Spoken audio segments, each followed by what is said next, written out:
kumubaza uko ameze yahise ambwira ngo mutongo mbabarira ngo Benita birarangiye.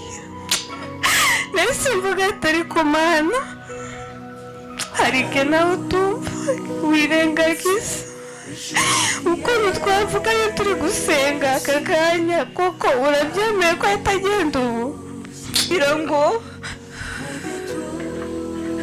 ujye nsengera ngo mu masengesho ujye nsengera data mama Moise na papa na mama ko bazankorera ubukwe nk'ubwo ngo nk'ubwo bakoreye Bea ariko njye burenzeho ngo njye nsengera ngo data mama Moise ngaza Imana izamuha uburame ariko Benita niwe ugiye mbere wanjye. Ibyo Mulisa yavuze yajyaga ambwira ati shanga nuko azapfa ntaye nakora ubukwe atuzanumurire papa azatumira abatare nawe utumira abacyaba. Hayiga Benita kamubwira Benita ndi gukura mwana wanjye ntabwo nkiri muto atari ko ntabwo uzageze icyo gihe warashaje aterega n'ivuba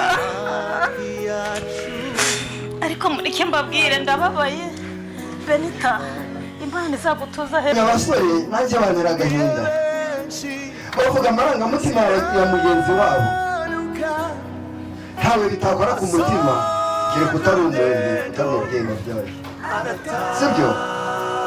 Ariko noneho basore nkunda muzazirikane igitabo cy'umubwiriza. noneho maze kuyabura mpamagara undi musaza wanjye dukurikirana nawe ntiyamfata. Nta wundi muntu natekereje yari Benita ko mama telefone ye ntabwo yari iri gucamo.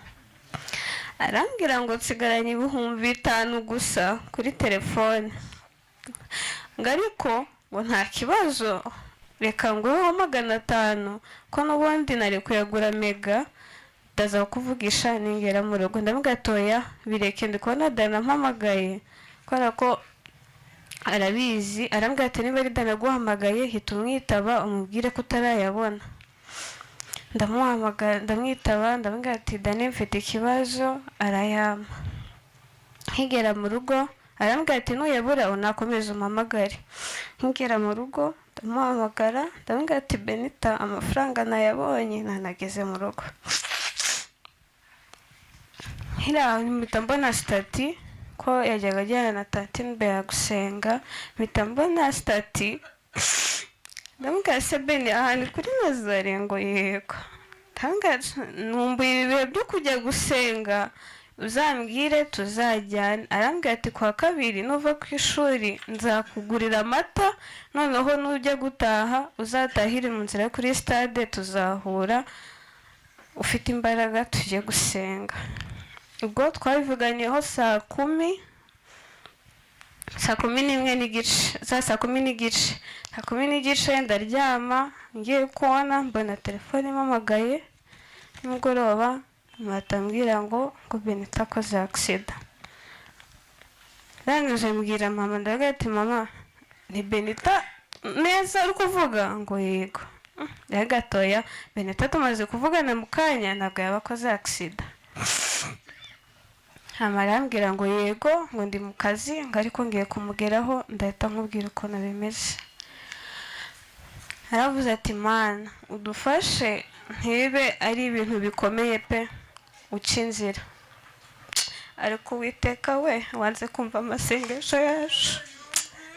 Uwiteka we waraduhemukiye ni ukuri ntabwo wari bakwiye kumujyana. Mama nakomeje kumubaza nijye mu telefone yahoraga isona mama nakajya ambwira ngo humura yewe ngaramera neza ariko mama nawe nubwo yari afite akamamagara agaceceka ndabyibuka papa yavuye mu rugo ntiyatubwira ahantu agiye aratubwira ngo gusa ngo ndaje ngiye kwa muganga ariko kubera pressure nari ndi guha mama buri kanya ngo ndi kumubaza uko ameze yahise ambwira ngo mutongo mbabarira ngo Benita birarangiye. nahise mvuga atari ku Mana, hari igihe nawe utumva wirengagiza ukuntu twavuganye turi gusenga aka kanya, koko urabyemeye ko atagenda ubu? Tabaga ati Mana, ahari wirengagije gusenga kwacu, ariko icyiza ni uko yarasigaye afite ibihe nawe, mwamusigaye mufitanye ubusabane. Rero reka ikintu namuvugaho, agiye afite urukundo, agiye afite urukundo pe. Abana biganye muri gase barabizi, nta nkuru mbi yanditse ku ishuri, nta nkuru mbi yanditse ku ishuri. Ni ikigo twatahaga bwije, ariko niba twatahaga bwije twese twatahaga dutahira mu rugo. Ni wa mwana utagendaga mu kigare, abantu barababanaga barabizi, ntabwo twigeze tugendera mu kigare pe. Benita n'abashuti be bamuvugaho ibyiza gusa, ariko icyo dushimira Imana, yego Imana yadutereranye akanya gato, ariko icyo twashimira Imana nuko agiye basi afitanye amateka meza n'Imana, agiye asenga. Niyo muntu wambwiye ati Nelly, kwa kabiri saa 9 njye ntuzatahire mu rugo, ariko utasa 8 n'igice uzareke nzakugurira amata, uzareke nzakugurira amata, ariko tujyane gusenga. Ntabwo turara yuko ntabwo abona ukuntu bibwira Shanga ngo araye gusenga, ko ntabwo Shanga yabyumva, ariko uzihangane uze dutaha kare, dutaha saa 1, uze tujyane gusenga. Ibyo byonyine ubusabane yagiraga n'Imana, Imana ibyumve, imuhe iruhuko ridashira. Kandi ikindi nitwihangane dukomere, kuko agiye aheza. Ijuru ryamukunze kuturusha. muri Yesaya niho bavuga ngo Uwiteka yamukije ibyago by'ahazaza, yabonye isi turimo nk'urubyiruko, wenda aravuga ati reka imujyane mbere imukize ibi byago biri kuba by'iki gihe. Ikindi navuga, Benita, ndagukunda, ndagukunda, ndagukunda nawe. Ikindi navuga, Imana ibahe umugisha nkaje.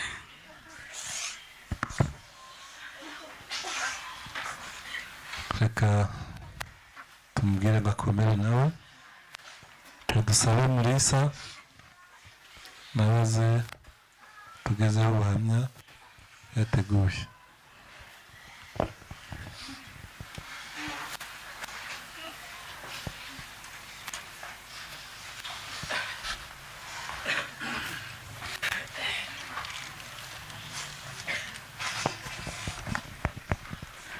Muraho, nanjye nitwa Mulisa.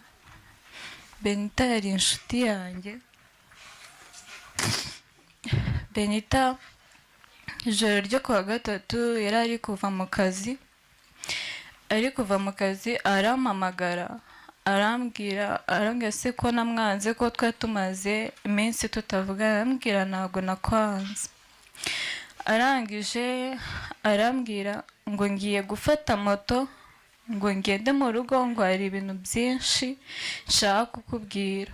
Ndamubwira ati ayo mafaranga rero ugiye gufata moto, kuko twakundaga kurya ibiraha, ayo mafaranga yo gutega moto yareke tuzayarya ibiraha. Arangije atambwira ngo oya, ngo nasize tantine Bea umwana atameze neza, reka ngende njye kumureba ubwo turavuga.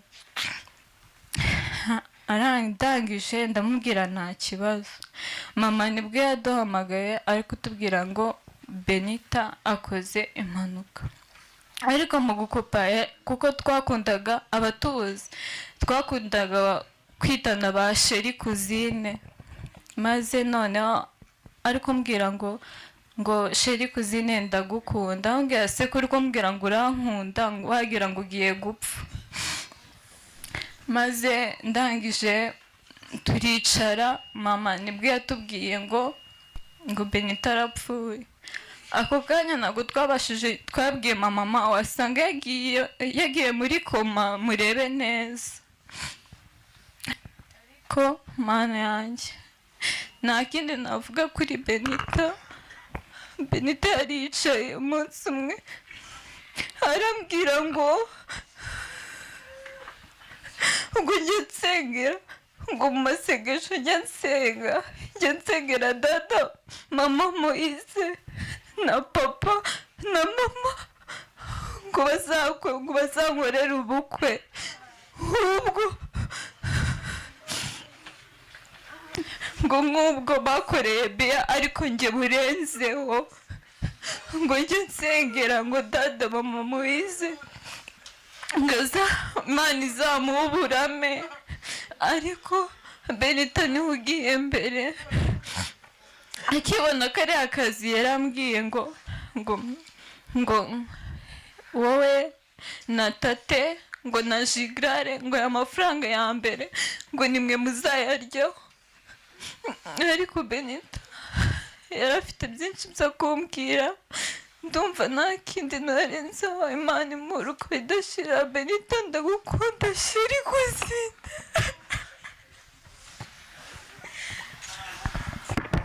arakoze kandi akomere nawe reka dusabe abantu bose bafite gahunda yo kuza kuvuga kugira ngo banyegere hano reka dusabe abakoranaga nawe tubahe uyu mwanya baza ariko n'abandi bashaka kuvuga bose banyegere kugira ngo mfate lisite ntugenda ndeba bansanga abandi bashuje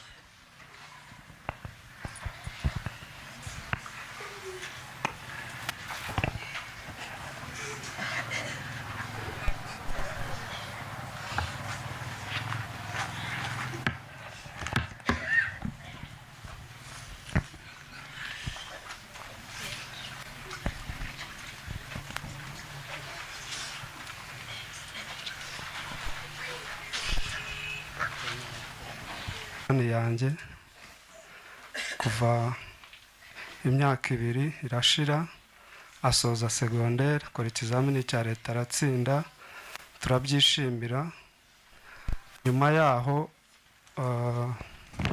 hari amahugurwa tugira duha urubyiruko rusoje secondaire tuba dushaka ko bajya kwiga kaminuza nibura bari mu kazi kajyanye n'ibyo bize ayo mahugurwa yakoze neza ayitwaramo neza ariyo mpamvu mwumvishe ko yari yarahawe umurimo uwo murimo rero bari muri urwo rugendo rwo kugira ngo nibura bimufashe hakiri kare atangire kwiga kaminuza yiteje imbere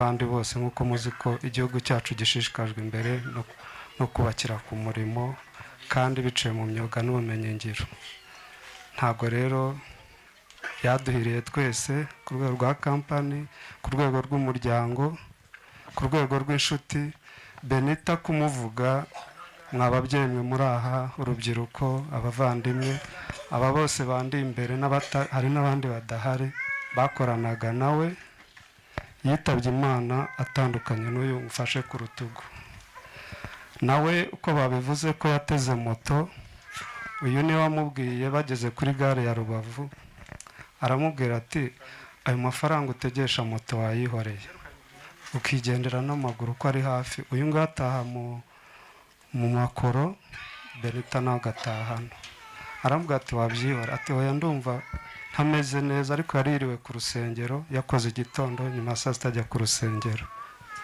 rero uyu amaze kubimubwira umwana afata moto avuga ati ndumva ntameze neza reka nifatire akamoto yafashe moto kuko nk'uko mwabyumvishe nk'uko murimo mubyumva ntabwo nyine Imana yahisemo ko akomeza kuba uwacu ahubwo yamukunze kuturusha. Hari icyo nshaka kubabwira rero kuri Benita gikomeye.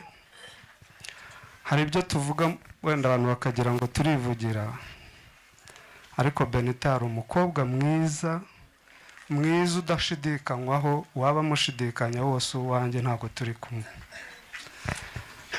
Yewe menyana nawe njya ngira ukuntu mbagira inama nk'abana, ndabaruta, ariko maze imyaka 8 nikorera, kandi ibyo nkora mbihuriramo n'urubyiruko cyane.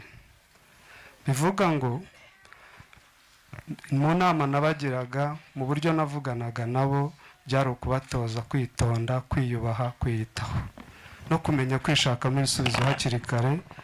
Nkababwira mwize umwuga mwiza, ariko mwirinde gukomeza kugora ababyeyi mubasaba 1000, umusatsi, telefone, amayinite. Oya, muze mbigisha uko byashoboka hakiri kare.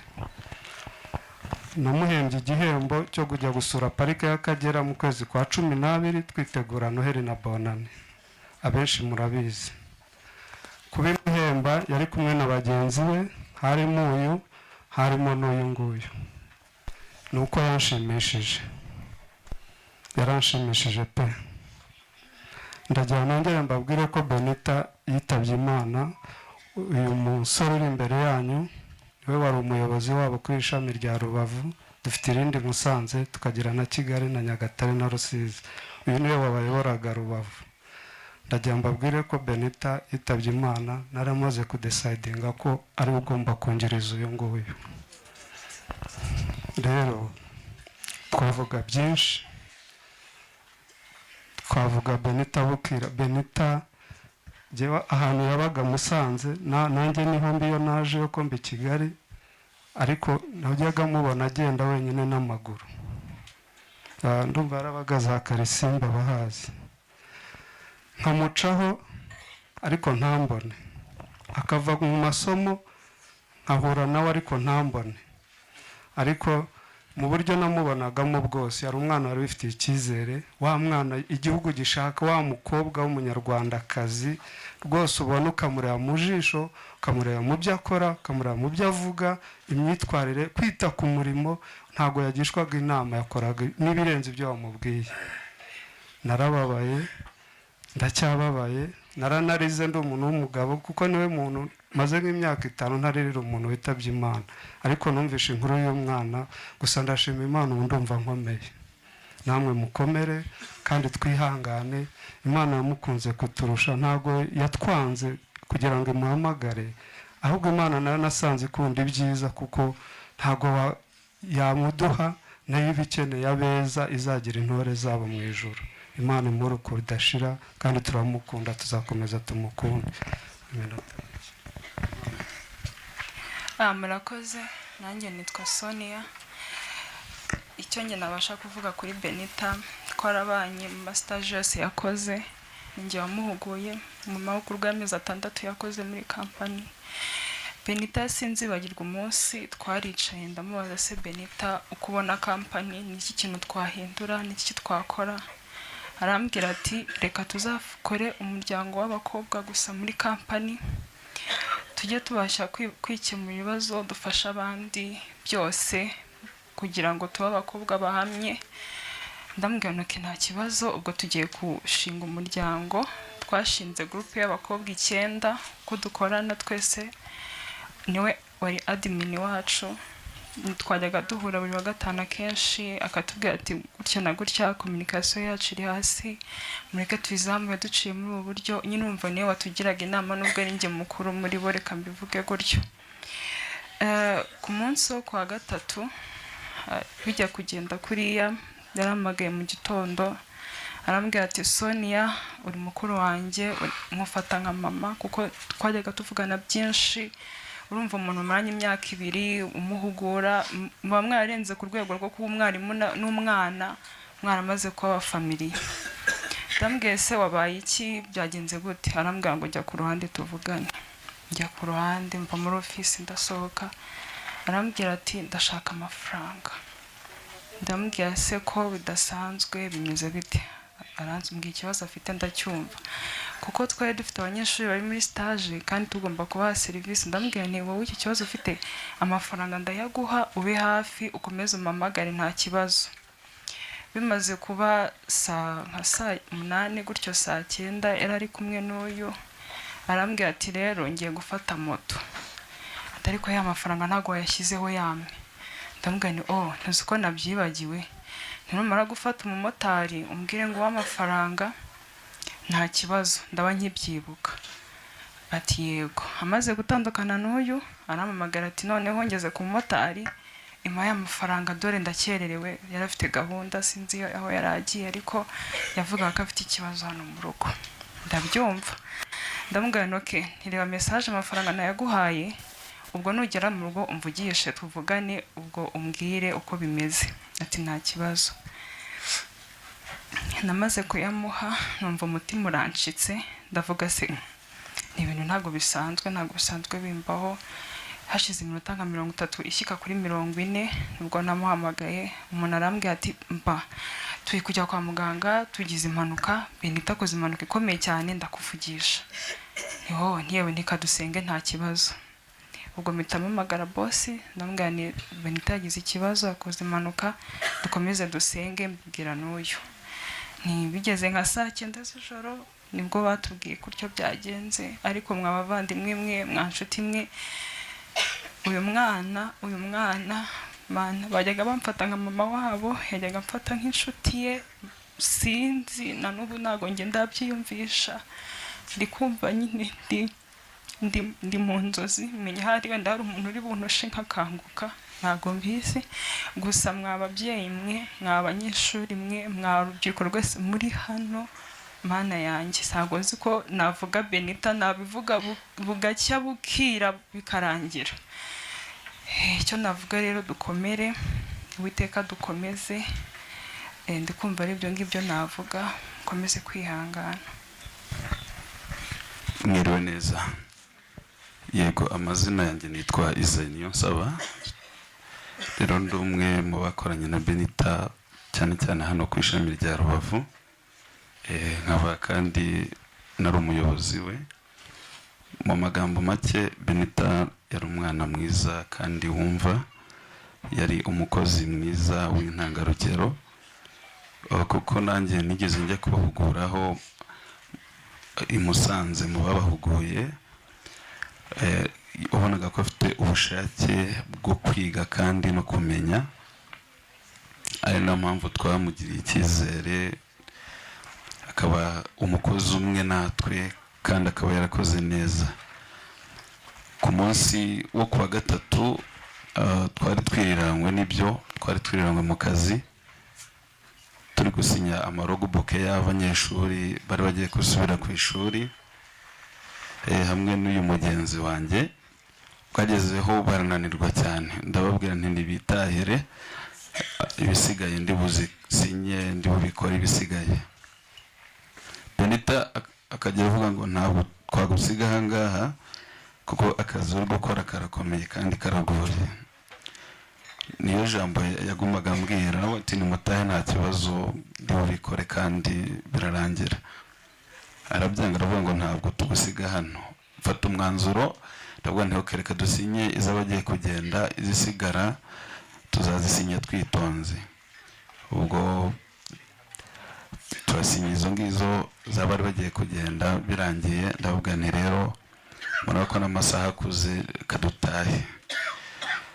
Gusa uwo munsi twari twiriwe dutera story duseka twishimye cyane, ari nacyo kigenda kigaruka mu maso yanjye. Ishusho y'uwo munsi ntabwo nshobora kwibagirwa, ari nacyo kigenda kitubabaza ariko ku rundi ruhande nabwo bikadukomeza. Uwo munsi rero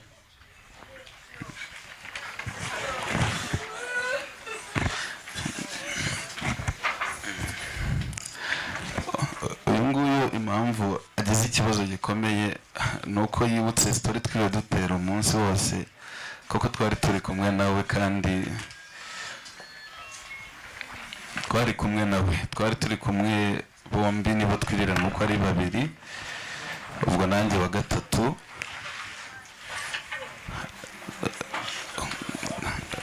rero biba bigoye kandi binakomeye kugira icyo umuntu yavuga by'umwihariko kuri uyu mwana wacu Benita. Yari umukozi mwiza w'intangarugero kandi wubaha wumva rwose ku buryo natwe twagize icyuho gikomeye, yaba muri kampani yaba mu mitima yacu. Natwe ntabwo bidushimishije habe na gatoya, twese turababaye, ariko gusa twizera ko tuzongera guhura ku gitondo cy'umuzuko hamwe n'abandi mwese. Rero duteraniye aha ni ugukomera kuko ni ibiba bitoroshye, ariko turemera ko n'Imana ikora icyo ishaka kandi mu gihe cyayo. Ndumva rero ari byo navuga. Abari hano twese rero dukomere, Imana nawe imuhe iruhuko ridashira, n'umwana twakundaga cyane. Abakoze abakoranaga nawe, reka dusabe David na Norbert, twabashatse mbere twababona, kabigira no hafi, noneho umwanya bakoreshe neza. David na Norbert.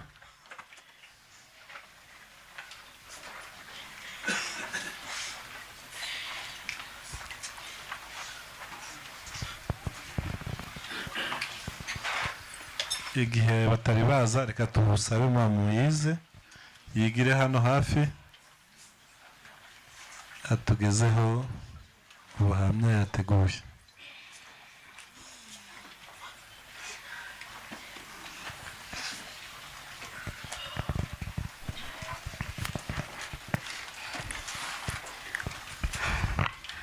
Mwiriwe neza.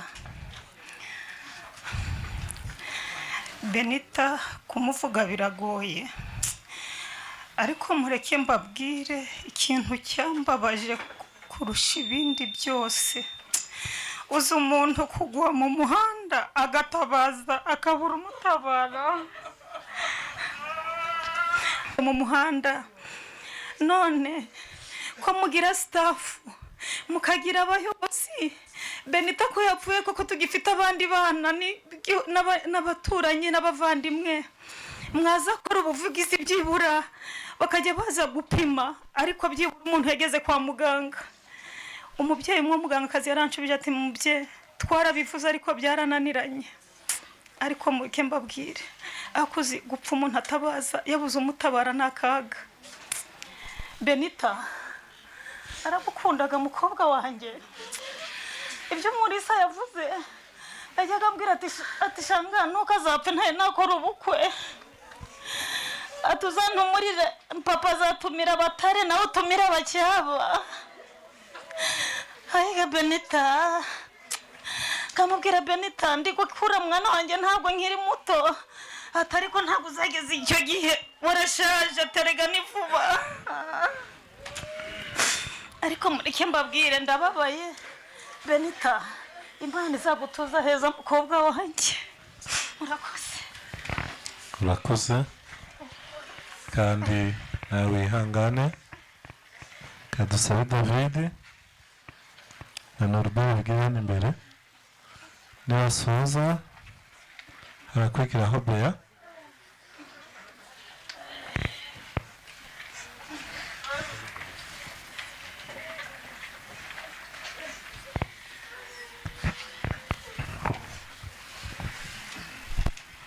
Murakoze. Amazina yanjye nitwa Iranzi David. Njye na Benita turi inshuti. Benita ntago tumaze igihe kinini tuziranye. Twamenyanye ubwo aba ba Global bazaga kuri nkorera kuri Hangab ya Rubavu, niho nkorera, ni naho twahuriye.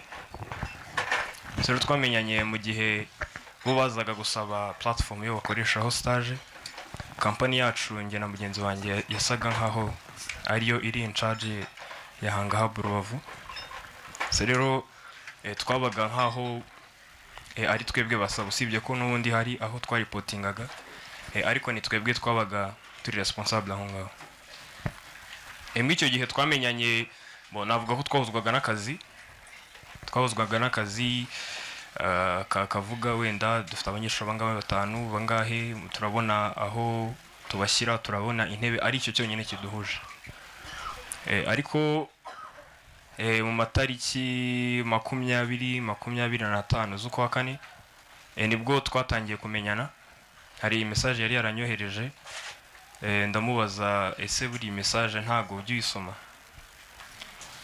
iyo message ni yari devi nakoze y'ibyo kurya Benita ntago twari tuzanye icyo gihe nasabye mugenzi wanjye ngo ayimfotorere kubera ko hari fete nari ndi gutegura nasabye mugenzi wanjye ngo ayimfotorere urumva ni ikintu kinavuga kiri anijo ku bastranger niwe ko navuga ngewe na Benita twari tuziranye cyane ndamubaza si buriya ntago ujye usoma ibi bintu ukavuga ntabwo nzi guhaha wenda nagira ngo umushotore ndebe niba dushobora kuba inshuti arambwira ngo nge ntago nayisomye yari umukobwa ukunda navuga ko yubahaga privacy y'umuntu ubwigenge bw'umuntu yarabumurekeraga so rero bodohera ngo tuganira birakura tukajya duhurira kuri hub tukaganira mbona n'umukobwa nyine ufungutse mu mutwe Benita navuga ko uburyo nge nahuye na Benita ni uburyo muramo n'abantu basanzwe ariko navuga urukundo nge nakunze Benita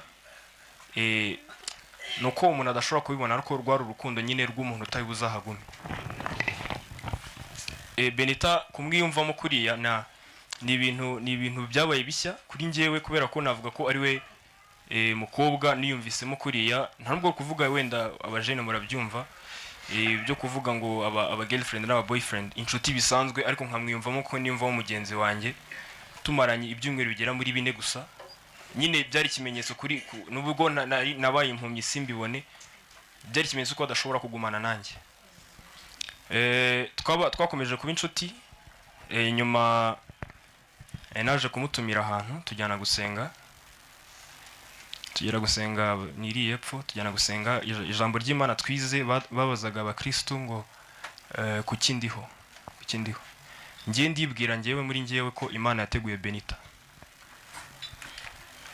barabazaga ngo kuki ndiho ntago nagize amahirwe yo kumubaza feedback y'icyo gisubizo ariko we ubwe yatashye yishimye ariko mbwira ngo ni byiza yabikunze ariko nizeye Imana kandi nizeye ko yagize umwanya wo gutekereza kandi Imana yasubije ikibazo kubera ko ndibwira ko twese turi hano umuntu wese ushobora gukuriye ishusho ya Benita mu mutwe we visage ashobora ko umuntu ari guseka sinzi niba ari ngewe ngenyine ariko ngewe ndi kumubona ari umukobwa uri guseka ari kurya inzara nta kindi kintu ndi kubona mu mutwe wanjye Benita rero uriya munsi yatashyeho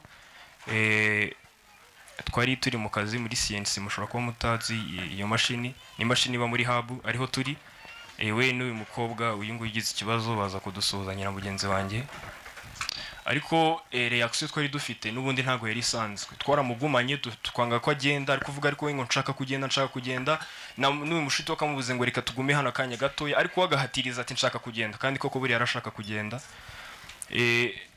so tukangena mugenzi wanjye tunafunga umuryango ye ngo ntagende ngo adusige ariko we aranga aratsemba aravuga ngo ngiye nshaka gutaha bo yashaka gutaha ndumva ubwo buhamye tufite twese twari turi mu kazi twari dufite akazi kihutirwa cyane Antibeya araduhamagara Kate niwe waduhamagaye atubwira ko Benita akoze impanuka hari nka 12:00 tubwira ko Benita akoze impanuka twumva ari ibintu bisanzwe impanuka mbo ntababeshingiye ntago numva ko byaba bene aka kageni numvaga ari ibintu bisanzwe twanabwiye Beya ko turi buze kumureba nituva mu kazi ariko twaramurebye nibyo ariko ko twashaka kumureba ntago ariko twamubonye ikindi twahawe iyo nkuru nyuma Antibeya yaraduhamagaye akimara kumpamagara twese dushaka nimero za Jiglar ngo tumubwire niba yabimenye dusanga yabimenye hanyuma noneho Jiglar atubwira tuvugisha bari ku bitaro turabavugisha duhamagara Antibeya turamuhamagara atubwira ngo yakoze impanuka tumubaza niwe iri grave aratubwira ngo iri grave atubwira ngo iri grave nibwo natwe nakwita ko twashyize ubwenge ku gihe twumva bikomeye twakomeje gukora tuvuge tugire vuba tugende tumurebe ariko ako kanya ntadace nk'iminota ingahe Antibeya yaraduhamagaye ni ngewe yahamagaye nkibona iyo telefone umutima wanjye warakutse kubona umuntu uri ku bitaro abafite stress ariko arampamagaye numvishe ntari gusiporta ko kwitaba iyo telefone ndamufata ndamwitaba numva ari kurira mpita menya ibyabaye immediately twese tuva mu kazi tujya ku bitaro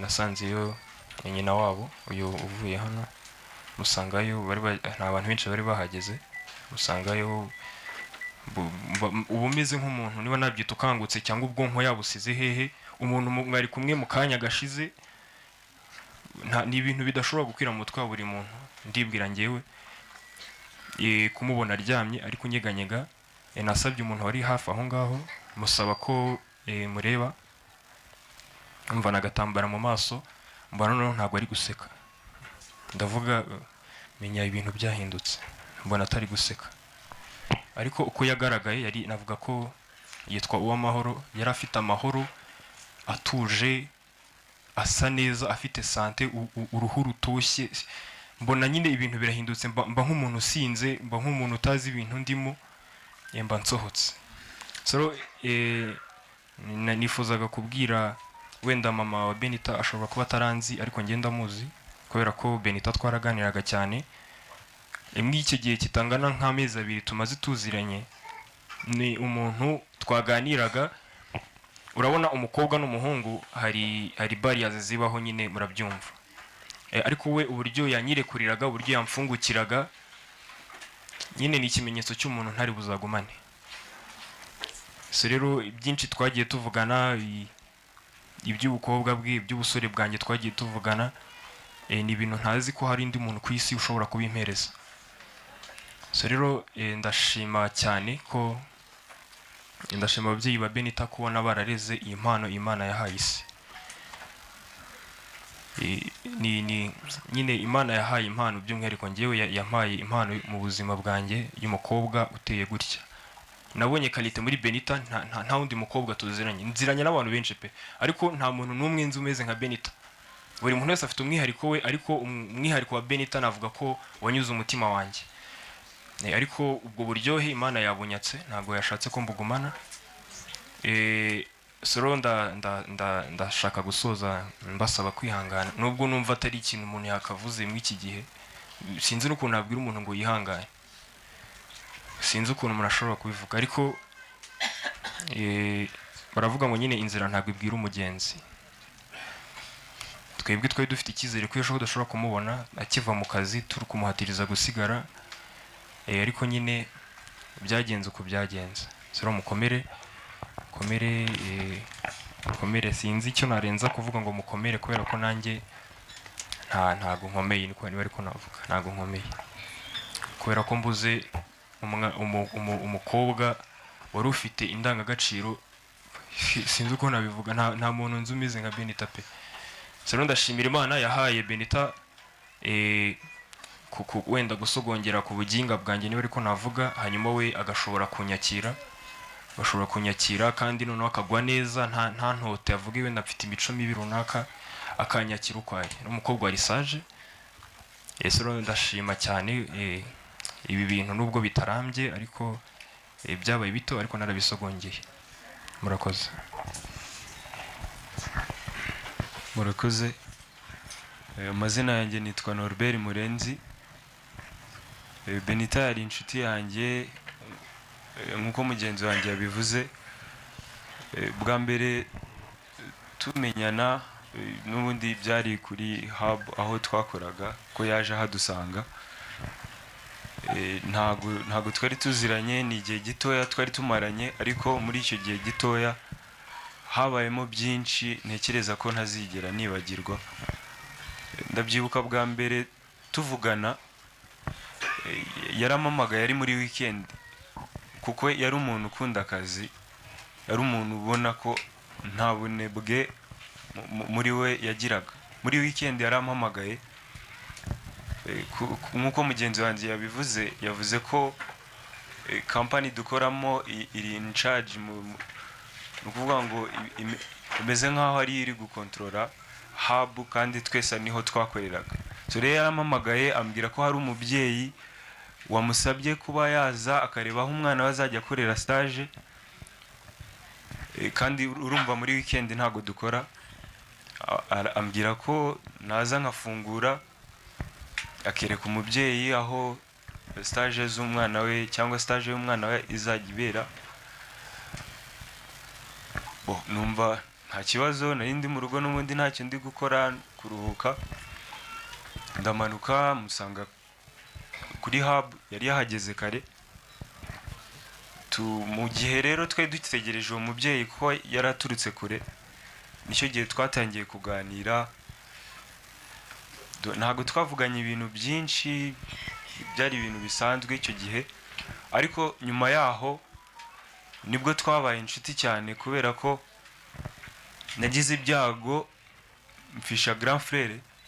Byari ibintu bitunguranye n'abantu benshi ntabwo babimenye, ariko we yarahageze ku kiriyo, yarahageze.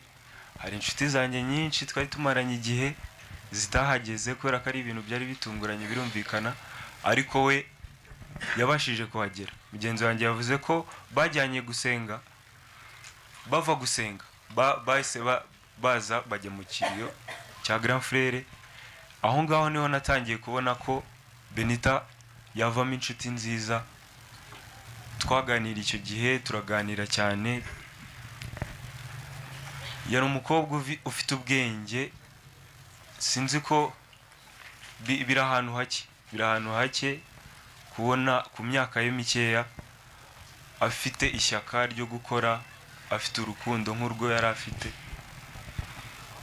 Ibyo byankozeho kubera ko wenda ku bantu bamuzi, ku ruhande rwanjye nabonye afite umwuka mwiza utuma abantu bumva, abantu bamugaragiye bakumva bamerewe neza, atari wa muntu muba muri kumwe ukumva uramwishisha.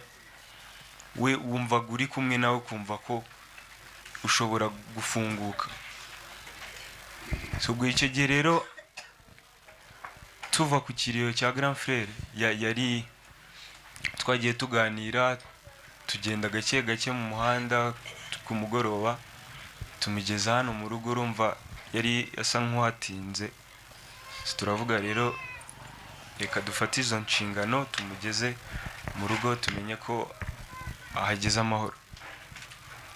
So guhera icyo gihe twatangiye kuba inshuti, tukavugana nk'abantu bakorana, bahorana buri munsi. Umunsi rero twakiriyeho inkuru mbi, ntabwo ndi buze gusubiramo ibyo mugenzi wanjye yavuze ko n'undi twari turi kumwe, ahubwo hari ibyo atavuze wenda agiraga ngo ni nko kwikomeza. Ariko yakira telefone, ntabwo ubwa mbere yakiriye telefone bamubwira ko n'ubundi akoze impanuka, twumva ni ibintu bisanzwe, ko ntabwo twabyakira, ntabwo twabikururaga, ntabwo ari ibintu byahise bituza mu mutwe ko ashobora kugenda vuba by'aka kanya. Ariko twumvisha ari ibintu bisanzwe, turakomeza turakora, turavuga turajya kumureba nyuma rero noneho nibwo Antibea n'undi yahamagaye David, yakira telefone. Ubwo n'ubundi twari turi gukora, yakira telefone bamubwira inkuru, ntabwo yabashije kwifata, yahise ata telefone hasi. Ndavuga bigenze bite, ahita yifata mu mutwe aravuga ati Yesu we, Benita arapfuye. Numvise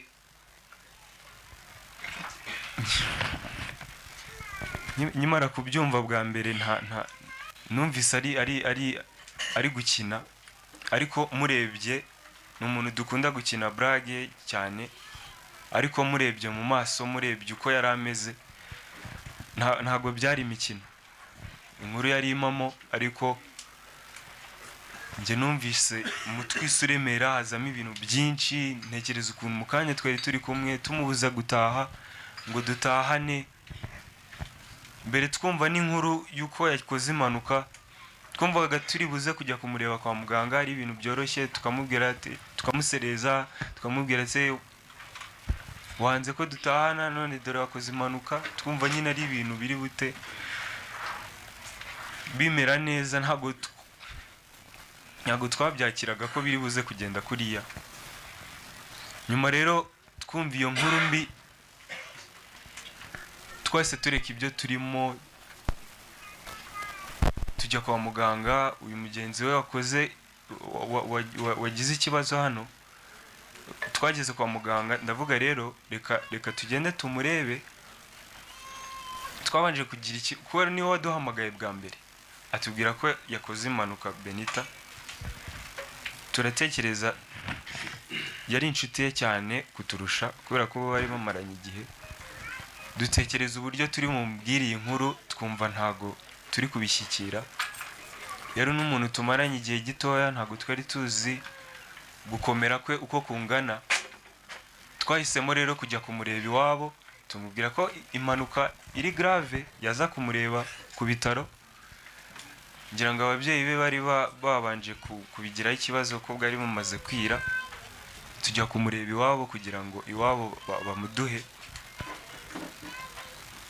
cyo babwira nuko byagenze watari kubyumva tumubwira ko Benita yapfuye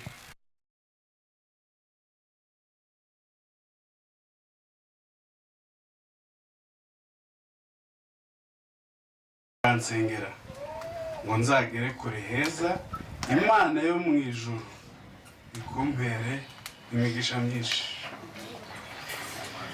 ntacyo nabona nakwitura nk'umubyeyi mwiza gusa rurema wenyine utanga ubugingo n'ubuzima bwiza n'ibyishimo abikumpere ndagukunda cyane ashyiraho za nyinshi udutanga rukuta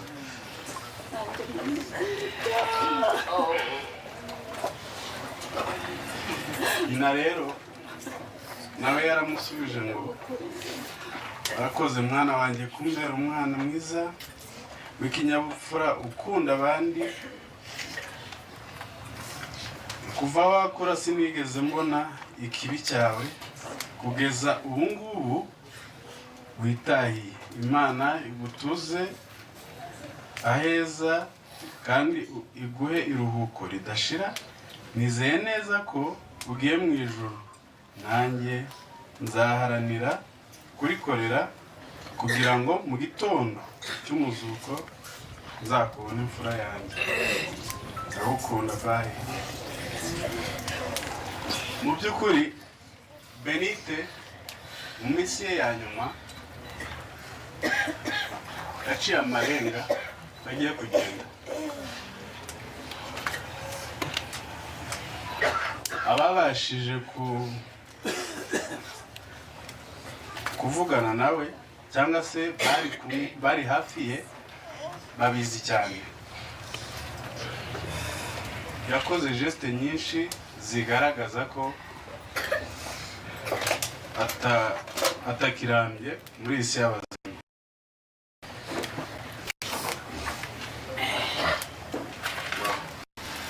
Benita turaha turi kumusezera ku munsi ntabwo tuzongera kugira amahirwe yo kumubona ni agahinda gakomeye ariko nshimira Imana ko mu cyanya yiyegeje Imana nabyo ndashikanya ko ijoro azaribona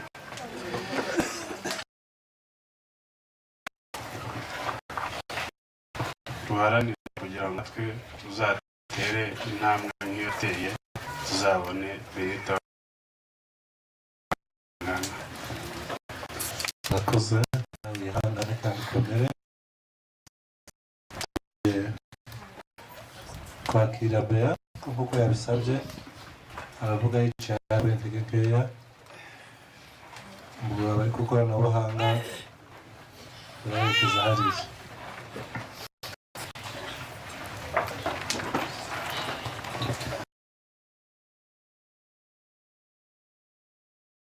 ku mazina nitwa Ingabire Beatrice nkaba ndi nyirasenge wa Benita ariko ntabwo nari nyirasenge kuko Benita twatangiye kubona akiri muto nanjye ndi muto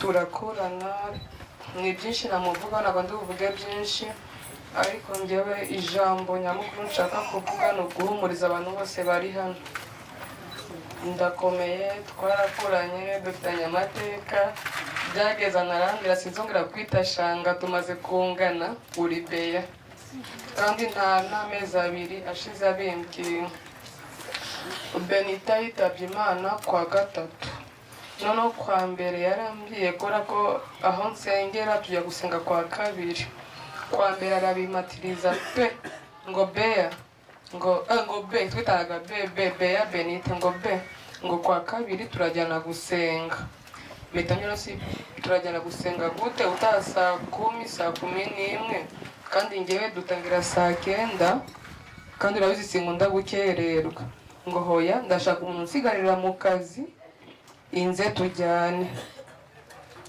ako saa 7 ndaba ngeze hano uko yakabivuze saa 7 n'igice yarageze hano arahagera arambwira ngo mbe hanze hari ikizuba ese turagera amajengo n'amaguru nanjye mitangira afite 900 kuri telefone gusa ariko Dani ni umwana wa mama Moise grand sœur Dani arahari genda umuterete akwishurire moto turataha n'amaguru aragenda bibyira Dani agiye kumuha 500 ndamubwira Bene bibagiye ko essence zazamutse aguhe 600 Benita turatega turagenda tujya gusenga ubwo mwabibonye uyu mwana wanjye njyamwita ngo ni Isakame yanjye nta muntu ajya yemera mbese ni ngewe na mama n'umukuzine wita Konso noneho mitambira Beni tugiye gukererwa mfatira Naila umukarabye nanjye njye muri douche atambira se iyi nshinzi yacu iranyemera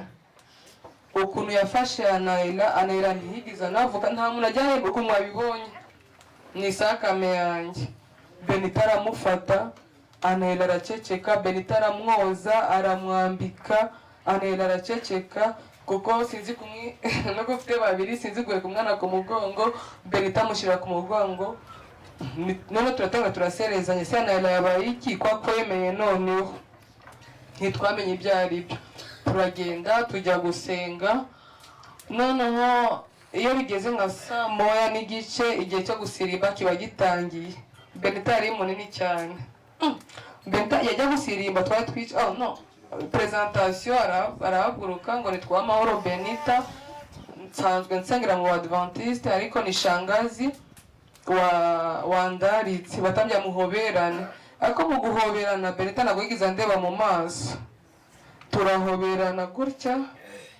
ahita yicara igihe cyo gusirimba kigeze Benita yarasirimbye pe umubiri Benita yarafite na courage yarafite pastor wacu sinzi niba yageze hano kuko nahise mumwibutsa ukuntu Benita ari gusirimba ari n'umushitsi Benita arasirimba noneho urumva umwana ni Isakame njye mba nicaye akaza akambira ngo tugende mutangira Isakame urayiyobewe agatambira ngo agatayigira gutya amaboko ngo humura mwese ndi kubasirimbira akongera agasubirayo akajya gusirimba twitahira n'amaguru hari umwana uherutse gupfa hano mwaramwumvise mwese ngo niba ari umusheri we wamwishe dusohotse turugenda Benita akavuga ngo sinzi impamvu mu Rwanda batagikurikirana ibintu ngo reba ukuntu Samantha yapfuye ubwo byahise birangirira aho ngaho ntibigeze babikurikirana mitavuga no se niwamwishe ko ari we wamwishe ntago bambe nawe yahise yiyahura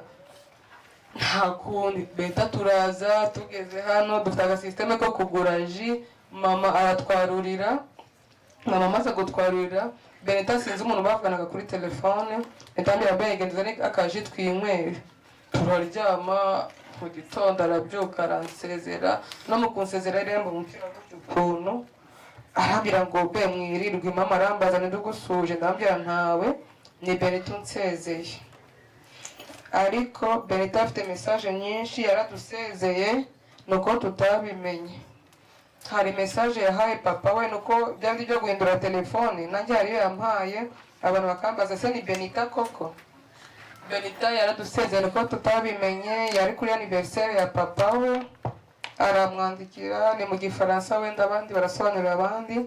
Joyeux anniversaire papa. Je suis reconnaissante envers Dieu de m'avoir donné un père courageux, intelligent, responsable et merveilleux comme toi. Je te remercie pour l'intelligence, le courage, l'amour et toutes les bonnes qualités que j'ai héritées de toi. Tu as été un excellent père malgré tes nombreuses responsabilités. Tu as toujours fait de moi ta priorité.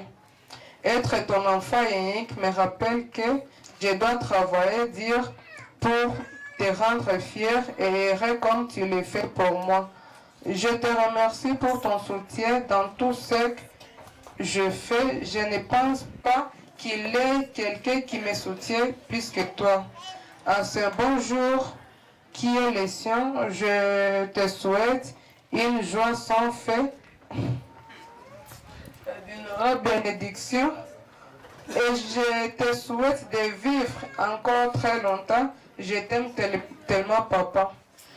Nubwo Benita ari nyirasenge ariko ndi imfura ya Ngabo ndahari. Urabizi ko ndi imfura yawe, Ngabo yarandeze, Ngabo ndahari.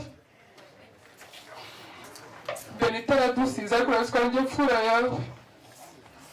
Komera cyane mwana wa data, mwana wa mama. Benita ni inshuti magara, urabizi ya twese. Benita ari wa mwana, noneho niba ari ukunda nka mukuru we, nubwo ndi nyirasenge. Benita arafite projet, twa duhagaze hano. Benita aravuga ngo ngo ndi kwiga cyane, ariko intego yanjye iri gutuma niga no kugira nigishe Ariela na Mugisha. Ariela ni imfura yanjye, Mugisha akaba musaza we kwa mama. Yayo ntego ye, ariko wenda n'ubuhanuzi ntabwo tubizi. Ngabo komera cyane, ndahari.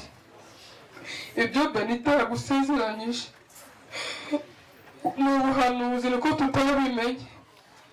Iyi message ni njye wayibahaye, ntabwo mwari mubizi. Noneho nanjye ndahagaze. Ibi Benita avuze nanjye ngomba gukora cyane kubera wowe. Humura, ndi kumwe nawe, urakoze.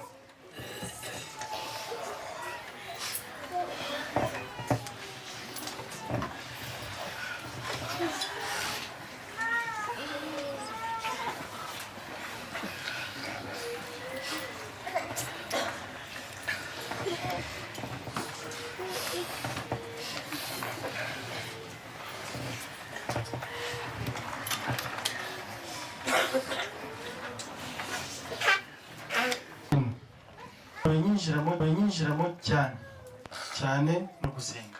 Ndavuga ni byiza. Niba ari gusenga rero uzirinde kujyayo, kuko ntuzabikorera agakungu. Ushobora kujya gusenga kuko nabonye inshuti yanjye yagiyeyo, kuko nabonye wenda groupe yagenewe iri iby'Imana n'ibindi. Nuhitamo club ushaka, c'est facile kubihindura, ariko niba uhisemo gusenga uzabigiye mu bikurimo. Ntukazagiyeho kubera ko wapfuye nyine guherekeza abandi, kuko birasaba concentration, birasaba relation n'Imana, kandi by'umwihariko wowe n'Imana, atari bya rusange nko tujya gusenga mu kiliziya cyangwa mu nsengero n'amatorero atandukanye. Arambwira bindimo papa, ndabikora. Ndavuga merci cyane. Ikindi kunungura cyane muri byo n'icyatumye nyine ngira n'imbaraga cyane, ni ukubona nyine Imana yamuteguye uwo munsi nyine wa kabiri yirasenga, wa gatatu agahita yitaba Imana. Kuri njyewe nahise mbona ko Imana ari ifite gahunda kuri we. Icyo kintu kikabwira ko nubwo tumutakaje, kuri twe gito ko ari igihombo, ariko ku Mana ntabwo ari igihombo, ni inyungu kuri yo. Afite wamwakiriye neza. Kimwe n'ukuntu yaje akiza, twarishimiye kumubona nk'umwana wacu. Rwara handi batakaje, mbere yuko akiri mu nda wenda iriya baratakaje, hano ku isi turamwakira nk'umwana wacu. Ariko ubu kuba agiye twe turatakaje, ariko Imana ntabwo itakaje, niko njyewe nabimubonyemo. gusa ndabishimira Imana cyane kuba yaranankomeje kugeza isaha nkaba nkibasha kuba navuga imbere yanyu. Rero icyo navuga kuri Benita, yari umwana pe, navuga ko ari igitangaza.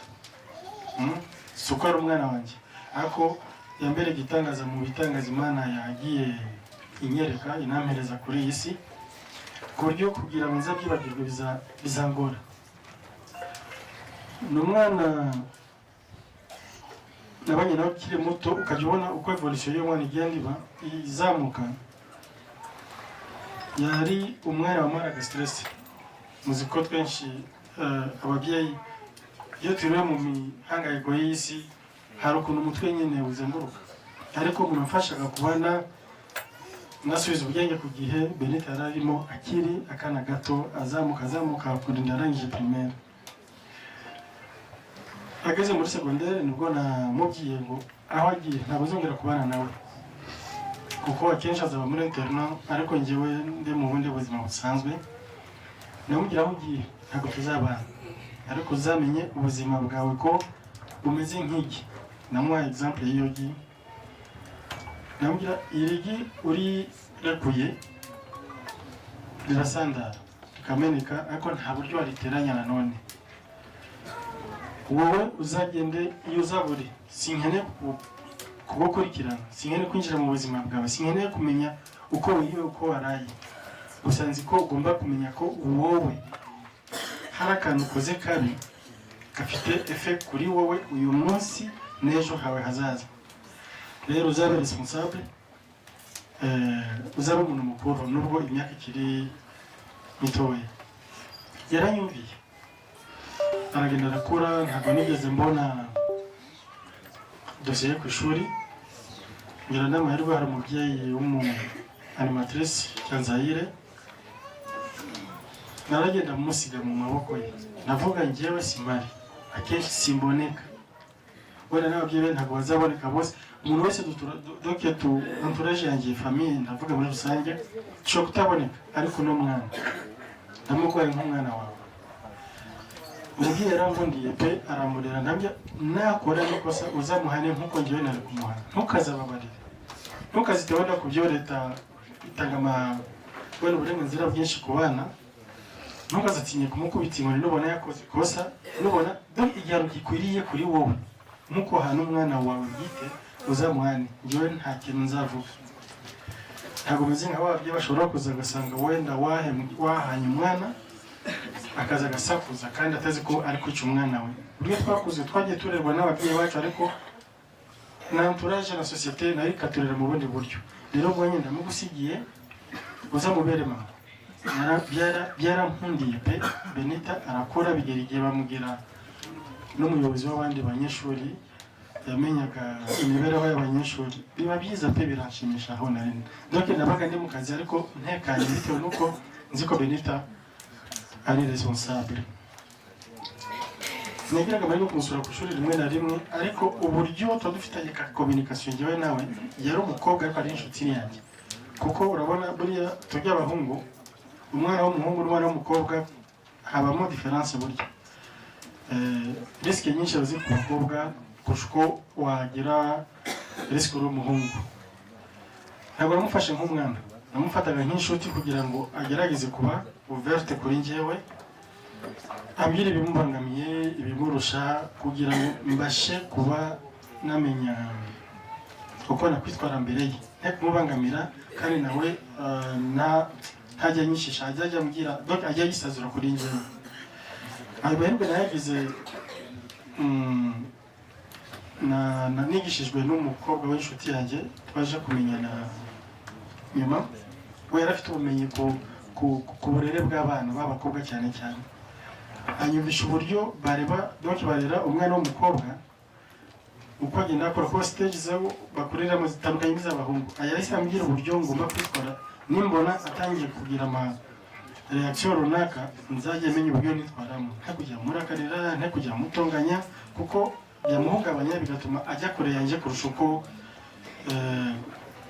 namubera papa. Yaramfashije damu ngubu yitwa Antoinette umubyeyi.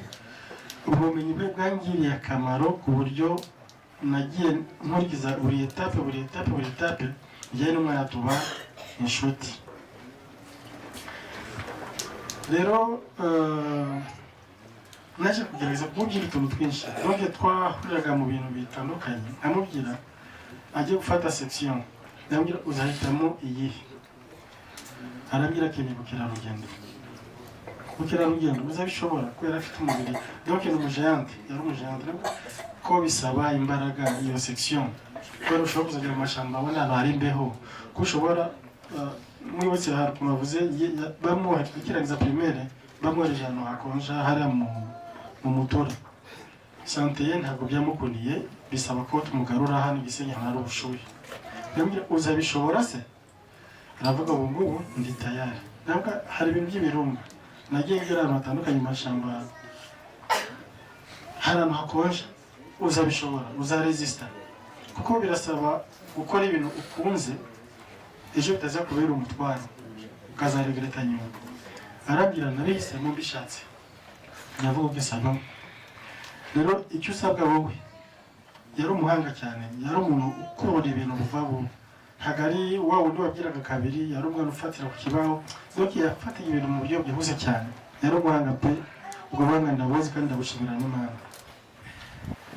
Mubwira ikintu akwiriye kumenya, niba yabihisemo afunguke mu mutwe.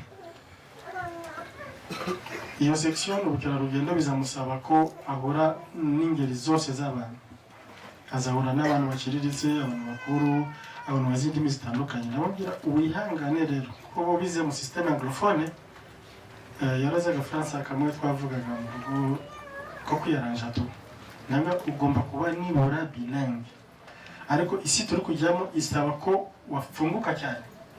Ibyo ku ishuri ntabwo bihagije, kimwe nuko nanjye ubu ngubu ndacyari kwiga n'ubwo ngana gutya, uzajya undeba umenye ko ntabwo nasoje amashuri, ndacyari kwiga, nzarinda apfa ndi kwiga, kuko aho isi twerekeza biragusaba kuba autonome. Iyo autonomie iza gusaba n'ibyo wibitsemo wowe, donc ugomba kuinvestisa muri wowe mbere y'uko ukurikirana ibyo ugiye kwiga ubu ngubu. Arabwira nzabigerageza, koko yarabikoze, mbona atangira gukora tumaformation tugifaransa, ariko ari wowe wenyine wiyigisha. Gukora mu example, nanjye na cyongereza twakize mu buryo bworoheje, ariko naje kukimenya bitewe nawe. Muri primaire ho igicyongereza njye ndi mu francophone, ariko kugira ngo nzashobore gukosha devoir, nzashobore kubana nawe, byansabye ingufu kugira ngo ubwanjye niyigisha icyongereza, kuko nta mwanya gusubira ku ishuri nari mfite nanone. Nabashije kumenya icyongereza, urabona ko twakoranaga ama devoir hamwe. Ufite devoir nawe yo kugira ngo umenye igifaransa, nanjye nabashije kumenya. Kubera namenye icyo gifaransa sinari koroherwa no kuba namenya icyo cyongereza wigiragamo, kandi byaranagufashije, aranyumvira. Rero naje gutungurwa n'iyo message mushiki wanjye yavuze, ni igifaransa cyanditse neza, kandi namubajije ibi ntabwo ari kutranslating, arambwira narabyandikiye papa. Ndavuga vraiment félicitations, uri umukobwa pe ufite avenir, niko namubwiye. Gusa sinamenye ko ariyo message nyuma yo gusezeraho, yayanditse yitonze, mbona amagambo yari arimo, naje kwisobanukirwa neza nyine amaze kugenda koko. Akimana ishimwe, akimara gusoza secondaire naramubwiye ugiye mu yindi etape sasa, hano ugiye donc wa addict uzuye, ntabwo turarangiza, ntabwo uraba wo watangira kaminuza, ariko ibyo uri kujyamo bigaragaza ko ugiye kuba umuntu muzima, donc ugiye kuba produit ya société, ntabwo uzongera kuba produit yanjye bwite na mama wawe cyangwa ya famille, ugiye kuba produit ya société. Iyi société tubamo rero iri compliqué, uzamenye ko uri responsable w'ibiza kubaho byose. Ibyo uzakora byose, ikintu cya mbere na mbere uzagire discipline.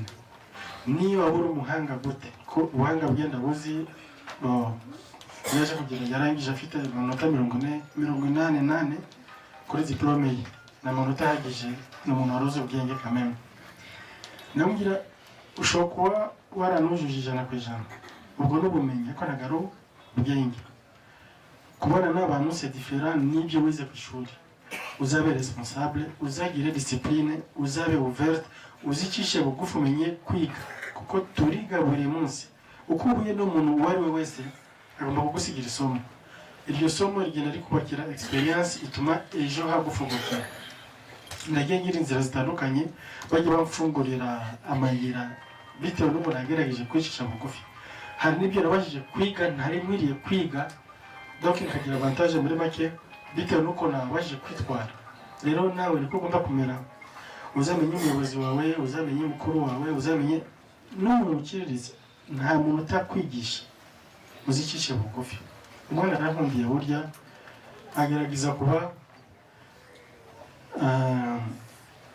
umwana wumvira.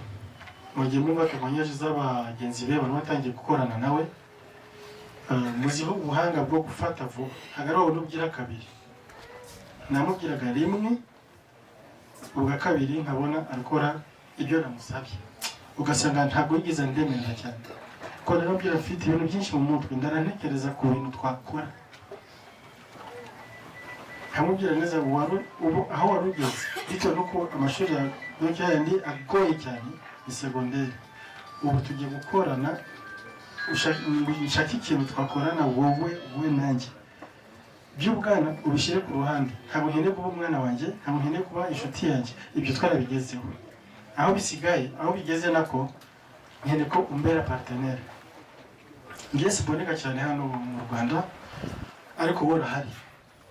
Rero uzamfashe, hari akantu nashakaga kwiga, hari akantu numvaga nakora, ngerageza kukamusangizaho, arabira ni byiza. Ariko kubikora neza, uko nahari hari formation tugomba gukora. Wowe ibyo urimo nubirangiza mbere yo gutangira kaminuza, uzamfashe basi ako gaformation zakankorera. Uri umwana wanjye gushobora kunyigisha. Uzagenda ugakore, uzaza unyigishe, tuzakora ibintu bimwe ariko turi kubyumva kimwe. Aranyumvira pe, yari umwana mwiza. Nubwo Imana yemeye ko agenda atarambera partenaire, wenda mu ijoro tuzabera abapartenaire niko bibona. Yo kumuvugaho ni ibintu bigoye, ni byinshi. Nageza hari utuntu twinshi pe. Gusa ndashimira Imana yampaye imbaraga kuva umunsi wa mbere. Numva nakiriye inkuru mu matwi, ntabwo byanyoroheye. Ariko Imana yampaye imbaraga. Narakomeye kuko ndayizera. Urupfu rwe ntabwo narufashe nk'igihano, ntabwo narufashe ko Imana inyanga cyangwa nyine encourage ya Benita, ntagitwanga pe. Kandi ibyo Imana ikora imibare iba yuzuye. Yahisemo neza cyane kuturusha. Twebwe turababaye kubera ko tumubuze. Wenda byo nari ku giti cyanjye nari mutegerejeho ibindi. Ariko Imana izi ibyo yakoze. Abari hano rero nababya dukomere. Imana ntabwo irangirije akazi aho ngaho, iracyari kumukorera ibyiza, iracyari gukorera ibyiza. Turamubuza ariko Imana izakomeza kuba Imana kandi izatugirira neza n'ibirenze ibyo tuzabigeraho. Rero ndabashimira mwese kuba mwaje, kuba bakomeje kumufata, mwaje kumuherekeza neza. Imana ibamugisha byamo. Abari hano, abari kure, Imana ibamugisha kuko Imana ndi kuyibona hano. Niyo mpamvu no kubana nkomeye n'abandi dukomere. Murakoze cyane. Murakoze kandi reka tubwire n'abakomere.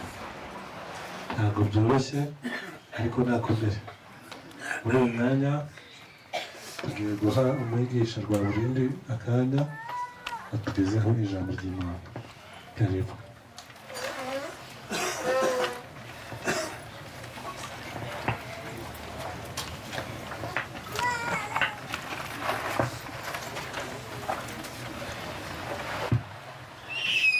Yesu ashimwe. Imana ni nziza kandi ibihe byose Imana ni nziza. Mu gihe turi kurira Imana ni nziza. Mu gihe dufite ingorane izo arizo zose Imana ihora ari yayindi. Imana ntikangwa na byacitse kuko yabimenye ibi bitari byabo. imana yacu ni nziza imenyera itangiro mu iherezo. Hari indirimbo twabanje turirimba ngo twabuze gakondo muri iyi si. Iyi si nta gakondo dufite, iyi si ni iy'ibyago, iyi si ni iy'amarira, iyi si ni iyo gusuhuza umutima. Niyo mpamvu Uwiteka Imana yacu yavuze ngo ubwo Lusiferi yamaraga kumanuka aravuga ati rero mwishime wa juru, ishime hehe, ishime wa juru, kuko Satani agukuwemo uyu mugome, ariko noneho hasi we nawe wa nyanja we mugushije iki? Mugushije ishyano, kuko Satani abamanukiye afite umujinya mwinshi. None iyo ndirimbo ngo twabuze gakondo muri iyi si, nuko ntayirimo, ahubwo tuyirimo turi iki? Turabasuhuke.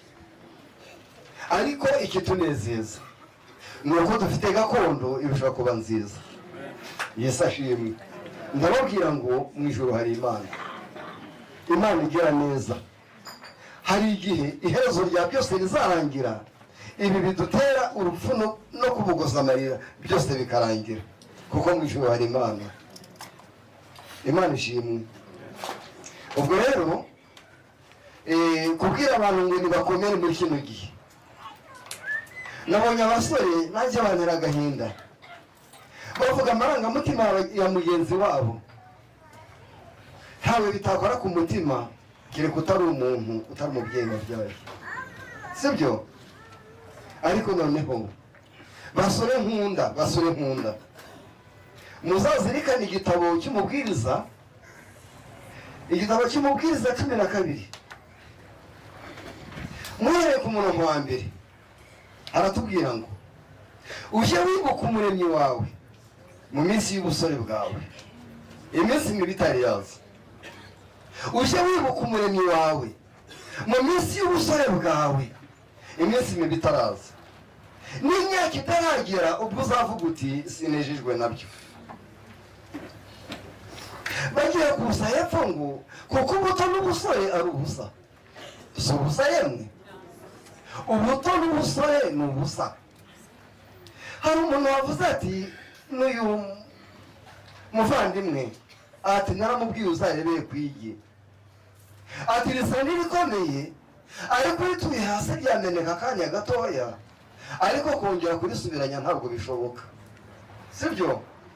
Ubwo noneho kandi ubuzima bwacu bumeze nk'igiho cya mu gitondo izuba riteye ryava.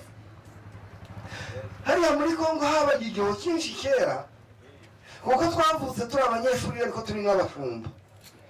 Wabonesha inyana wajya kuzishabuka zibura bitewe n'igihu, ariko nyuma y'iminota 30 maze ukabona ugashaka aho cyagira ukakibura. Niko n'ubuzima bw'abantu bumeze. Ubwo rero bana bacu uje wibuka umuremyi wawe mu minsi y'ubusore bwawe. Niyo mpamvu ijambo ry'Imana rivuga ngo uyu munsi twicaye aha ngaha, uyu munsi nimwumva ijwi ryayo ntimwinangire umutima. Umwanditsi rero yaravuga ngo ntitukiratane iby'ejo, sibyo? Ntitukiratane iby'ejo kuko tutazi icyo uwo munsi w'ejo uzacyana. Abana bavuze ubuhamya bavuga ati ikitubabaje ni uko twabonanye mu kanya gatoya, indi nkuru ije ikurikiyeho tunanirwa kuyakira, koko ntabwo byumvikana. Ariko noneho uwasomye ijambo ry'Imana akarikurikirana akabimenya neza, niryo humure dufite nk'abantu bazi Imana. Ni uko tuzi neza yuko mu kanya gatoya nk'ako guhumbya tumeze nk'ururabo. Ururabo ruratoha, ngo na Salomo aruzi kwambara neza akaba n'umuherwe mu b'umutunzi, ntabwo yigeze arimba nk'ururabo. Ariko nimutekereze akanya ko guhunguka nk'ururabo maze rukuma rukabifu ntongere kurubona. Niko n'ubuzima bwacu bumeze. Ariko muri cyo mabwire mugaruke ibitekerezo ababyeyi, bavandimwe n'inshuti nabo uyu muryango mugaruke, habwe kibe cyigisho gitwereka ko muri satari wacu. Abafilipi 3:20 ngo ku bafite ibyiringiro iwacu ni mu ijuru. aho dutegereje umukiza wacu azava. Ntekereza ubwo rero amagambo tuvuganira ubu ngiye kubabwira neza yuko uru rupfu mubona ni isezerano ku munyabyaha, ni isezerano ku munyabyaha. Impamvu ari isezerano ku munyabyaha, musomye igitabo cy'Itangiriro, umuntu amaze gucumura nuko yari yahawe isezerano avuga ngo atari yacumura, ati hano mbashyiriyeho igiti kimenyekanisha icyiza n'ikibi, ibindi byose mwemererwa kubiryaho, ariko umunsi mwagerageje mukakiryaho, Itangiriro 2:15, umunsi mwagerageje mukakiryaho no gupfa muzapfa. Ryari isezerano, ryari isezerano. Yesu ashimwe. Ryari isezerano, ati umunsi mwakiriyeho no gupfa muzagenza gute? Ubwo ryari isezerano. Ubwo rero njya mbabazwa n'uriya mubyeyi wa mbere wabonye intumbi y'umwana we y'ubuheta. Ese ntibari bato, Adamu na Eva? Maze umwana utarwaye, ibi biranyibutsa byinshi. Nawe ntabwo yigeze arwara, ntiyarwaye giripe, nta ndwara zari zihari, ntiyarwaye malariya, ntiyarwaye ya mivuduko twibitse aha ngaha, ariko arangije impanukiza kuri mwene nyina mukuru we bakurikirana. Ako kanya aramukubita intumbi iragarama, ari we wenyine, ari babiri gusa. Mureke mbabwire, binteye kubivuga. Tuva muri Kongo tuza mu Rwanda, twaje mu ba mbere hari 1995. Abantu bihutira kujya za Kibungo iyinda amaramuko, ngo babonye imyumbati, ngo ibishyimbo, ngo biki. Turagenda, tugezeyo nanjye nari muto, mfite umwana wa kabiri w'umukobwa. Noneho umwana arwara malariya, kandi abantu baho ntabwo nari nabamenyera, sinzi n'umwe n'izina rye simuzi. Umwana yapfuye ariko wanyuma nijoro mu museke, ndi kumwe na nyina nawe, ni ubwo twari dusigaranye akana kamwe. Maze ahasigaye umwana avuye mu mwuka kuko nta wundi ndi butabaza. Nabonye umuntu nyuma y'ibyumweru 2. Maze ahasigaye nyina agiye kurira, ndamubuza, ndavuga nti ubu ngubu ugiye kurira waba utari ikigoryi? Ndakwiyamye ntundirire ku ruhande, sibyo? Ubwo rero nagize nabi, nagize amakosa, kubuza umuntu kurira no kumwica kabiri. Maze ndagenda ndahorera, nawe arahorera, tubana umwana. Mbabwire ngo kugira ngo njye gushyingura uwo mwana, namusize mu nzu na wa mwana utagihumeka, njya gushaka polisi kominari. Bajya gufata abantu ku ngufu ntakoze ibyaha, ariko mbabwiye nihuse gatoya, bamaze kumushyingura. Nyuma y'iminsi 5 nari navuyeho, nageze mu Bigogo hariya mu Gatagara. Nta sambu yari ingaruye ngo ndayifite, nta kindi cyari kirabura, ahubwo nari ngiye gushaka abantu bazampumuriza ngo nibura nzababwira akababaro kanjye ishyano nahuye naryo. Yesu ashimwe, sibyo? Naragumaniwe icyo gihe, ariko ubu ngubu ni ukuri dushatse twagarura intekerezo, tukagira umunezero, kuko niho nongeye gutekereza, ndavuga nti se Abeli ajya gupfa